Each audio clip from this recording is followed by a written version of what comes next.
This episode is brought to you by Set for Life Insurance. Listen, docs, one of the first steps we took to pay off our student loan debt was realizing we paid way too much for our disability insurance. That all changed when we found Set for Life Insurance. They helped us with a customized insurance policy that met our needs and, most of all, budget. To learn more, check out setforlifeinsurance.com. This episode is brought to you by Physician CEO. Finally, a business program for busy doctors just like you. Get the skills of branding, marketing, entrepreneurship, and combine those with your gifts as a physician. Be known as a doc outside the box and define your future. Learn more at physician-ceo.com/DOTB. Welcome to Docs Outside the Box podcast. This is your official show looking inside the minds of cutting-edge and innovative doctors. Think you'll find these stories in any medical textbook? Sorry. You're getting real live insight from men and women pushing the envelope beyond medicine. Ordinary doctors doing extraordinary things. Let's start now with your host, Dr. Nee Darko.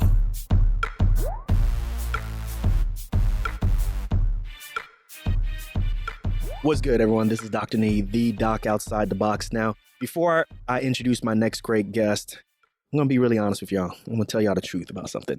I am not a big fan of corporatized medicine. Now, as we know, that ain't no surprise, but I'm really not a fan of doctors who really enter into the C-suite, the administrative fields of medicine, of healthcare. And it's not their fault, but from what I've seen, once a doc leaves the clinical part, they seem to lose the perspective of what we go through on a daily basis, what we go through in the trenches, as I like to say. The challenges of dealing with a lack of time, stress, not being able to see family, whatever the F you think we go through, I think they kind of lose perspective of that. Now, on the other hand, like I said, it's not their fault. They're basically docs outside the box, right? They're looking to expand their interests, their passions into another field, and they're looking to do good. I really say it's really not their fault. They're stuck in the middle. And I know that there are residents, there are young attendings who listen to this show who are looking to gain a perspective of what it's like to transition from full-time medicine into being a chief medical officer of a group or to the C-suite world. On this episode, I'm chopping it up with Dr. Peter Valenzuela. He is the creator of the comic strip that I think a lot of you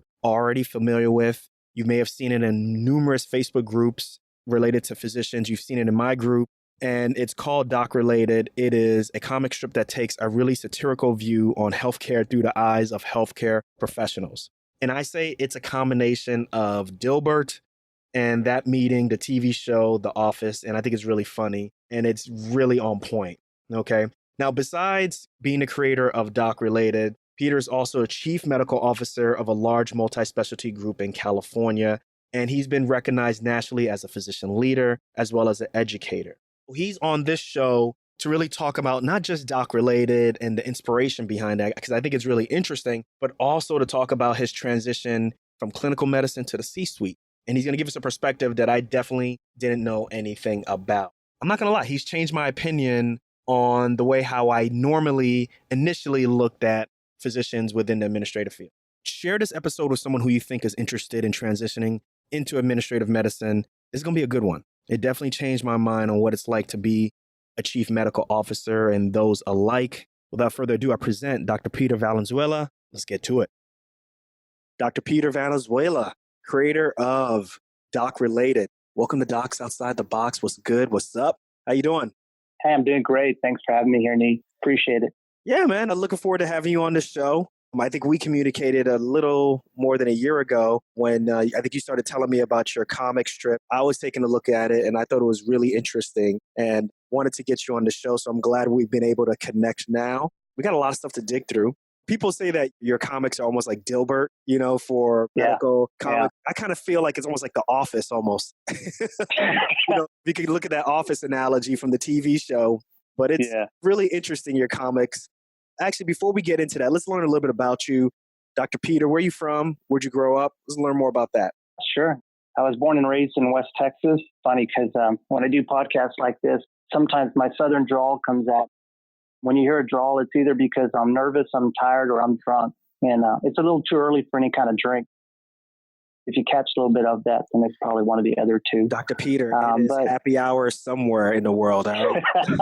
5 o'clock somewhere, right? We can make it happen anytime, okay? Yeah, there you go, man. Morning mimosas. That's a good way to start the day.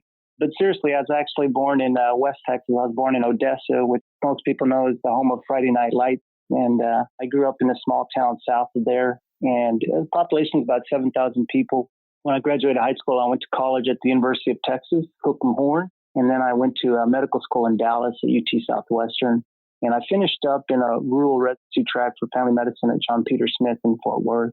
UT Southwestern is a huge training facility. I think it has one of the largest surgery program on there. I've talked to multiple people there. We had Dr. Brian Williams on the show who was in attendance there. How did you go from that situation to decide to go to rural? Because that's a big jump. I grew up in a small town, and I actually had one of those scholarships where if you'd agree to come back home, they'd pay off your medical school loans. I always kind of knew I wanted to practice in a small town. It's funny when I think of UT Southwestern, it was great training. It's Parkland Hospital. I mean, you do trauma, so I'm sure you know a lot about facilities there. I still remember one experience I had with our trauma attending. He was just really burly guy, and we're med students, and the two of us are standing there with the team, and he kind of looks at me and he says, "You, what's your name?" And I said, I'm stumbling through my name, and he says, "Okay, Valenzuela, you tell me, what are all the branches off of the ascending aorta, and I want you to give them to me in order." And he looked at my buddy and he said, "You tell me all the branches of descending aorta in order." And we both we were nervous, obviously. I mean, you know this stuff, but you get nervous and you stammer through it. And he just looks at us and he goes, "Man, how do you two sleep at night knowing so little?" And I still remember that. I'm like, dude, this is hard times. Now we're in the show. They don't play around with you, They want you to know everything at the right time. It's funny that you mentioned that story. I'm like, that's tough. But I actually thinking about it, I was like, it could actually be much worse than that, actually. Oh, yeah, totally. He took it easy. I mean, but, it was expected. Oh, and that's the sad part. Is the attendings pimp you, and then that's how you learn. But nowadays, obviously, that's not really acceptable behavior, but it's the way that you train at the time. So, after I finished medical school, I went to John Peter Smith. And the reason I picked that program is because the doctors there learned to do everything. So when I got out of there, I went back home and I practiced, and I was doing EGDs, colonoscopies, C-sections, tubal tonsils, appies. As family medicine? You were family medicine. Yeah, nice. Yeah, so my town was about 7,000 people. There's about 5 docs there, 2 surgeons, a family medicine doc, an internal medicine doc, a pediatrician, and then myself. We were kind of the team. You did what you had to. ER visits, inpatient, outpatient, home visits, nursing home. It was a lot of work, but I got to tell you, man, that was probably when I loved medicine the most. You're just doing it a little bit of everything. Patients appreciate it. What was the part that you loved the most about it? I think it was feeling like at the end of the day, like I'd done something for someone. That feeling of meaning and achievement and feeling appreciated for the work that you're putting in. It was a different time then. It was before we had EMRs and before all the regulatory components of what we deal with as physicians and compliance and risk management and coding aspect. It was a much different time. But sometimes I long for those days because I didn't grow up during that time. I grew up during a time when all of this stuff was full swing. It'd be really interesting to kind of time travel back to the days that you're talking about. Going from that, how did you end up in Cali? Well, I always feel like I was the Goldilocks person. I did 5 years in my rural town, and my wife, who I've been married with it'll be 20 years this year, she was from Dallas. Yeah, so I was coming from Dallas and moving to a town with 7,000 people where the nearest movie theater is like 100 miles away. It was pretty tough. After 5 years of living there, and along the way, by the way, which I know that you have one, but while I was down there, I actually got my MBA because I realized I didn't know a lot about the business side of healthcare. My wife was doing my billing for me, and we were old school. This is a family affair. This was family medicine, man, and my wife was doing my billing for me. And 2 years into practice out there, I realized I didn't know the business aspect. I went to Auburn. I'd fly out there every 3 months for a week at a time, and I did an MBA program with about 20 other physicians from across the country. It took me about 2 years to get it done, but I got it done, and it really helped me. It helped my practice. It helped me understand some components that I wouldn't have thought of otherwise. I read an article where they interviewed you about the MBA and how it's impacted you, and I just kind of smiled because it was very similar to me. You were smart enough to get it while you were in training. I ended up having to get it afterward. But But once I got my MBA, I started getting headhunters reaching out to me saying, we're looking for physicians with business backgrounds to help us with this and help us with that. And after 5 years of practicing rural medicine, my wife and I kind of gathered ourselves, and I'd already paid off, been forgiven from my loan. And we decided to move to another part of West Texas for me to take on a role in an academic center. I was the assistant dean for clinical affairs. Basically, I oversaw the operations of about 11 clinics with the Texas Tech Health System and really enjoyed that. And I became the chair of the family medicine residency training program while I was there. We did that for about 4 years. And as much as we loved it because we were close to family and everything, we just kind of, my wife and I don't have any kids. And we thought, there's got to be something different maybe that we're missing that we have to really enjoy. We're both native Texans, didn't know much about anything. And one summer we took this cruise from Seattle to Alaska. It was an inside pass cruise. And I don't know if you've ever been to the Pacific Northwest in the summertime, but man, it is beautiful. And so we actually fell in love with the Pacific Northwest and kind of jokingly said if a job opened up out there, we'd take it.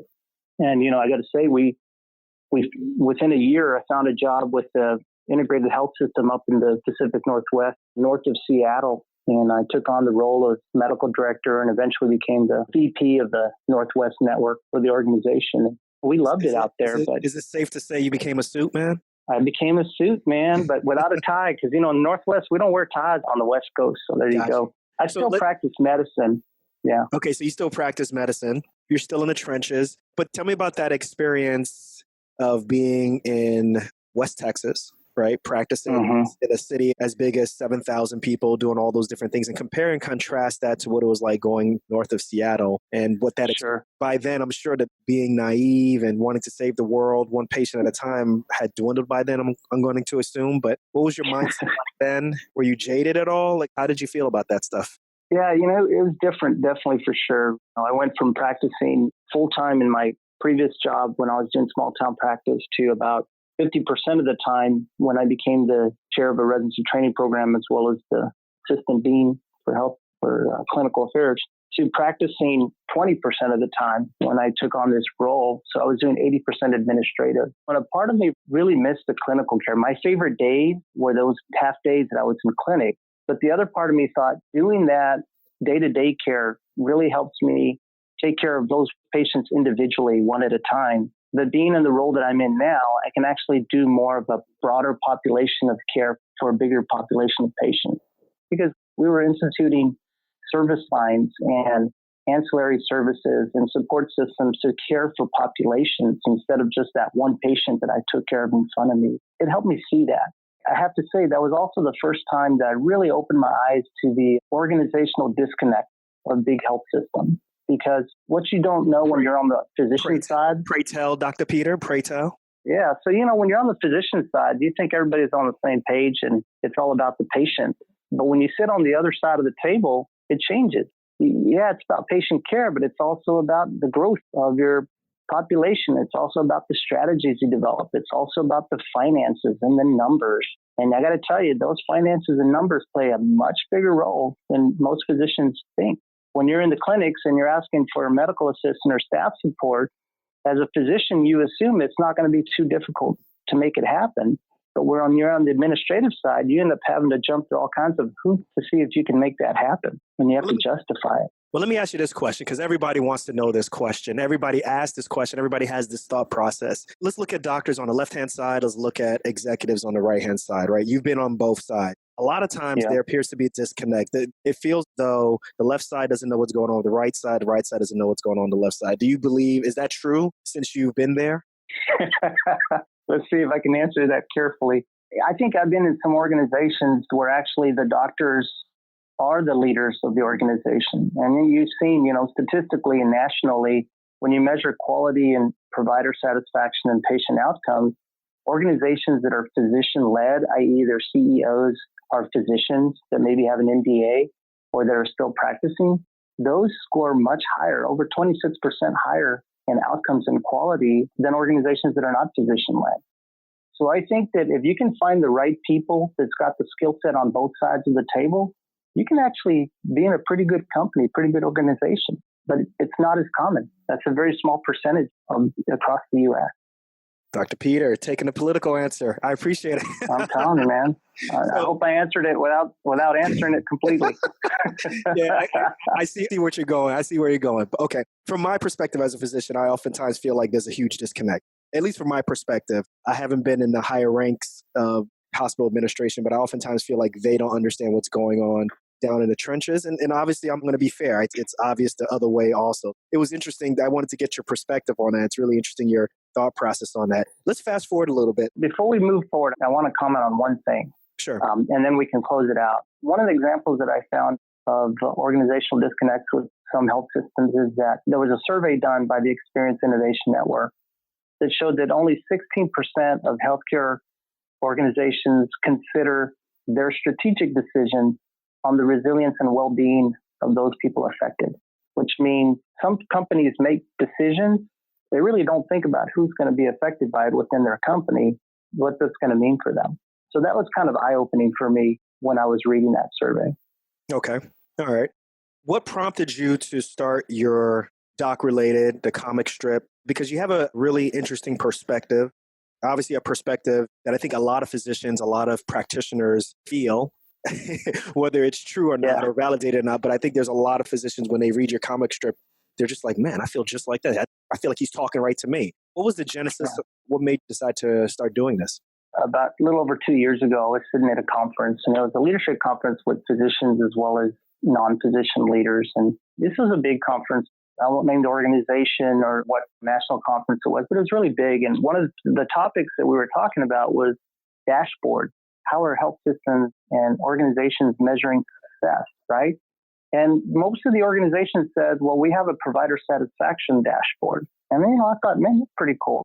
I'm glad that they're considering the physicians and the dashboard. And so when we dove into it, the way that they were scored on their dashboard was based on the number of physicians that responded to the survey of provider satisfaction. So I asked, I said, well, what did you guys do with the finding, with the feedback from the survey from the providers? And they said, oh, no, that's not our dashboard. Our dashboard is just on response rates. We don't really do anything with the feedback. We just want to know that we got over 80% of the docs to respond. So basically, and I looked over at respond and not looking at the action. Yeah. Man, I looked over at the guy next to me. I said, man, you can't write comics about this. I mean, you can joke about this. This is crazy. But that's actually a live thing that I experienced. And that inspired that whole, you know what? This is comical. I mean, it's frustrating, but it also can be very funny. So I started drawing comics just as an approach to say, I want to raise the awareness without making it a Debbie Downer, but also letting people know that these are the things that are happening nowadays. So just for the record, you draw this yourself? Yeah, actually, I drew them myself. I created all the characters and I did everything else. And one of the hacks that I learned was I've actually met somebody that draws, even better than I do. And so I started partnering with him where I would do the scripts and the settings and everything, and he would kind of draw the characters for me. And that's because he did them a lot faster. It took me a long time to do my scripts because being physicians, you tend to be perfectionists and you want the color of the tie to be right. And you want this to look this way and this way. And it was like procrastination, man. It took me forever to do one. How long? And then I found somebody. How long was it taking you initially? I'd probably do like an hour a day, and then I'd reevaluate it a couple of days, and then I wouldn't like the background. It really just I was too critical. And then I met this one person online that I knew did comics, and I reached out to him, and man, he was throwing them out like in an hour. And I was thinking, what took me 5 hours is taking him 1 hour. And I realized that if I partnered with him, he could actually do some of this, and I could focus on what I'm trying to say. What is it I'm trying to communicate? That's worked really well. What is it that you're trying to communicate? Because I think it's pretty obvious from reading it that there's a common theme that you're going for within the comic strip. But can you verbalize that for us? What's the common theme? What's the common thread among all of these comics? I think for me, I wanted to raise awareness about organizational disconnect between healthcare physicians and administrators on what to do best for patients.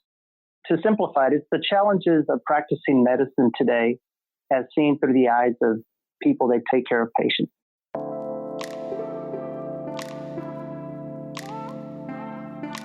Hey docs, there's a saying, if you don't have a seat at the table, then you're probably on the menu. Now's the time to define your future by being a part of the Physician CEO program. Physician CEO is a business immersion program developed by MBA faculty from the Kellogg School of Management at Northwestern University. You're getting an intensive MBA-style education made up of modules that cover topics like leadership, entrepreneurial ventures, and everybody's favorite, branding. And guess what? This program is designed for busy physicians like yourself who don't have time for an MBA, but still want to be a better version of yourself. Trust me, the program gets you in focus from day one. So get those skills needed to lead a hospital or start a new venture. You're always going to ensure that there's an open seat waiting for you at the table. Don't miss this opportunity because class is filling up. Learn more at physician-ceo.com/DOTB.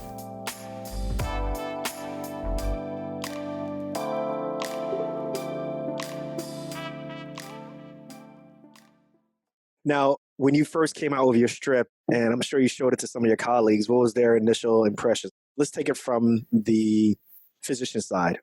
Man, the physicians loved it. I got to say, my largest population of followers are physicians, and they really enjoyed it. And you're right. I'd have some go, man, were you just in my clinic last week? Because that happened to me. Yeah. And it just kind of spoke to the fact that no matter where you are in the U.S., if you're working within employed models, you're probably experiencing some of these challenges and headaches. What about the response from execs? Because you've spoken at MGMA, you've been at different meetings where you get to see different executives, and I'm sure they've seen your work. They've seen you published in various digital media. What's their response to what you have to draw?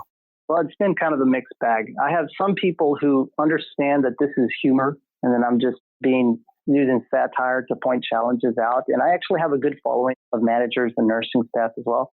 I have other administrators who are actually offended and think that my comics are being divisive and that I am trying to show the physicians more as martyrs and them as bad guys. So it's been a mixed bag. How do you feel about that when they tell you that? What's your thoughts? Having sat on both sides of the table, I've always had a sense of humor. I don't see anything that would be offensive to anyone in particular about what I write. I think it is what it is. I know that I had read a little bit about the person that created Dilbert, and I know that when he started doing Dilbert, his bosses weren't really excited about it either. And I think that, unfortunately, some people understand what I'm writing is just a way of communicating something. Others see it as an attack. And I'm not sure how to really respond to those that feel like they're being attacked, other than to say this isn't about any one person or any one organization. This is about the challenges of practicing medicine today in the United States as seen by those that are doing it. Let me ask you this question. Do you think if you had the opportunity, if this idea had come up to you while you were back in West Texas, do you think you would have been drawing these comics? It's really interesting because it seems like you were really idealistic when you were in Texas. And then once you started making it up the ranks, let me know if I'm speaking for you or not, but it's kind of interesting. Do you think this is kind of a result, your comics are a result of just seeing medicine from a different perspective now? Honestly, I think you hit it on the head. When I was practicing small town medicine, I loved it. There was headaches sometimes with administration, but for the most part, those weren't issues. Again, I was seeing patients at least 80% of my days. I wasn't spending 50% of it charting in an EMR. I wasn't focused on what the exact code was so that I could catch the right HEDIS score. It wasn't about RAP scoring and the other things. I think that part of the reason the comics have evolved, number one, is because I did get my business degree and I started looking at healthcare through a different lens. And number two, because the way we practiced 20 years ago and the way we practice today is very different. If I'd have been experiencing all that while I was in practice full time, maybe I would have done a comic about it, but I wasn't. Now we've got risk and compliance and legal and HIPAA and EMRs, and administrative aspects that most people didn't have to deal with before.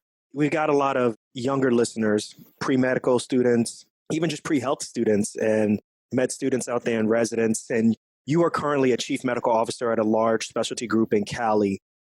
Can you describe what exactly a chief medical officer does? And also even just throw in what your quality of life is like now compared to if you were just practicing full-time as a family medicine doctor. Yeah. As a chief medical officer, I have multiple responsibilities. The first one is really the day-to-day operations of the care centers and the groups. And I work in partnership with an executive and non-physician executives. And we have about 20 plus clinics and care centers that we oversee. It's over 120 plus physicians and clinicians. So we make sure that they have the staff support and infrastructure to be able to take care of patients. But we're also in charge of things like individual behaviors, performance of our physicians and staff, kind of strategies of how to grow the service lines better and growth, and making sure that we're able to pay the bills, the financial, making sure that we're capturing everything that we're doing the right way, and also focusing on quality because we're responsible for the quality aspects too. So it's kind of the quality, the finance, the performance, the operations, and then individual behaviors. Before in the past, or the recent past, your comics have been described, quote unquote, as the Dilbert for healthcare. Was that the look that you were looking for when you first started your comic strip, or was there other types of inspiration? Were there other comics that you're trying to mimic? Yeah, actually, it's a great question. There was 3 comics that I appreciated the look of the characters and the way they communicated, and it was Beetle Bailey, shows you my age, but Beetle Bailey was one. The other one was Archie, and then the third. Did you read Archie? Yeah. And the third was Dilbert. Yeah, man, they're good stuff. I really enjoy all of them. And so what I wanted to do was find characters and create characters that had that look and feel of a blend of the 3 of them, because those are the ones that I like, the appearance of the characters. Where do you see this comic strip, let's say in the next 2 to 3 years? What's big? Well, I think for me, I've had a lot of feedback from people that like the comics, but they don't know enough about healthcare or the message. And they'll reach out to me and say, hey, man, that last one was pretty funny, but what inspired you to do that? And then when I explain the situation, it really makes it even that much funnier and eye-opening. They're like, really? Are you serious? You guys really have to do this? Or, man, are you kidding? You really have to deal with this? And so what I'm thinking of doing is actually doing, I was reviewing one of your podcasts with Mike Natter. Man, that guy's got skills. And one of the things he talked about doing was making a graphic novel where he mixes his art with writing and literature. And I've actually thought of eventually developing kind of a semi-comic book, semi-messaging, narrative that explains some of the headaches that both sides, administration and physicians, are dealing with healthcare. So I'd have the comics as my animation and then have explanations as to what those are and what they mean. Okay. Well, I'm excited for it because I'd love to see this get more mainstream because I do think the comics are really funny. I do think that, at least to me, I feel like they speak to me because I've been in so many of those different situations. Like, the one that's really hilarious, I think, is the one about the MA and the doctor's like asking for something and he's just like, forget it, I'll just get it done. Or even when, when the EMR system goes down, like everybody in administration is like, oh man, like the EMR system went down, whereas everybody else is like, all right, paper charting, we're excited. I think there's definitely space for more of your strip. I'm really looking forward to it. When pre-meds take a look at it, when med students take a look at it, or even residents, like, what do you normally tell them? Because, oftentimes it's satirical, right? Mm-hmm. But also it paints a picture sometimes of, let's just say it paints a picture that can be opposite to the idealistic way that we kind of look at medicine, right? Like, how do you keep them positive after looking at your comics? Well, when I created my characters, I tried to think of the people that would be reading it and how I could relate to them. So I have my favorite character is Dr. Katz. And Dr. Katz is this baby boomer guy that, was in private practice and he sold his practice to this group and now he's part of it. And so, he's old school. He started on paper. He wants to finish on paper. He's just real skeptical. Then I have actually more like Gen Xers, people that really have learned how to deal with it, but didn't start there. And then I actually have millennials. I have millennial physicians that I have as characters too. And so I try to give the perspective of what each of them would think and how they would feel. I think physicians and medical students and residents right now, they're just trying to get through the studies. They're just trying to learn the medical knowledge they need to be successful. But what they don't learn is once they get out and they join organizations and become employed, there's things like understanding insurance plans that you're going to have to deal with. There's things like advanced beneficiary notices and all this stuff they don't really hear a lot about that you're going to have to learn. And it's not to jade them from practicing medicine. It's to help them understand that there's going to be a few headaches here and there when you go into practice that you're going to have to learn. I did one on where 2 millennial physicians are getting trained on insurance plans. And the whole comic is about HMO versus PPO versus EPO and making sure that if the person has an HMO but doesn't have this, not to order these labs, but if they have a PPO, you can do this, but you have to have an ABN just in case they don't. And the two millennials are looking at each other and they're texting each other and they're saying, what is she talking about? And the other one texts back that says IDK. I don't know. So it's just kind of that stuff that I do. Alphabet soup, basically. Yeah, exactly. That's right. You've been in this game long enough to see, like you said, baby boomers, right? And I'm assuming we're in the same generation, Gen Xers. And now we have millennials who are entering into the picture or, starting to get their foothold into the medical picture. A lot of times millennials get a bad rap, right? I just want to know, what are your thoughts on the millennial physicians who are now in the game, and compare and contrast them to like your generation and the baby boomer generation? Because I have my opinion on them actually, but I'd like to hear your opinion first. All right, let me see how I can say this without offending anybody. Keep it real. Come on now. I got to say, I've learned a lot from millennials. One of the things you and I had touched on is they're fearless. They put their mind to something, they're going to try it. I think for Gen Xers and baby boomers, we've just kind of said, this is the career you're going to do and you're going to do it for the rest of your life. And there's no other option. I feel the same way. When I see millennials and they're like, I'm kind of dabbling with this and I just started doing that and I created this and I opened up a store here. And I think that's fantastic. The other thing that I think millennials have a jump on us as Gen Xers and baby boomers is really being able to delineate their work-life balance. In our careers, I can tell you, man, I don't do much clinic, but when I do clinic that evening, I'm in Epic, making sure the labs are back. And if they're back, to message the patient, I'm really worried about it. And I take it on. And even though it's after hours, I'm still dealing with it. We have some millennials that are very clear about saying, look, this is the hours I like to work. These are the shifts that I want to do. And this is the kind of the expectations I have of the job. And I think that baby boomers and Gen Xers have been a lot stronger about that during our careers. And when we were at that age, we probably wouldn't be dealing with some of the headaches we are now because they're not very tolerant about that work-life imbalance that most of us have right now. Dr. Peter, preach. I love this. Yeah, man.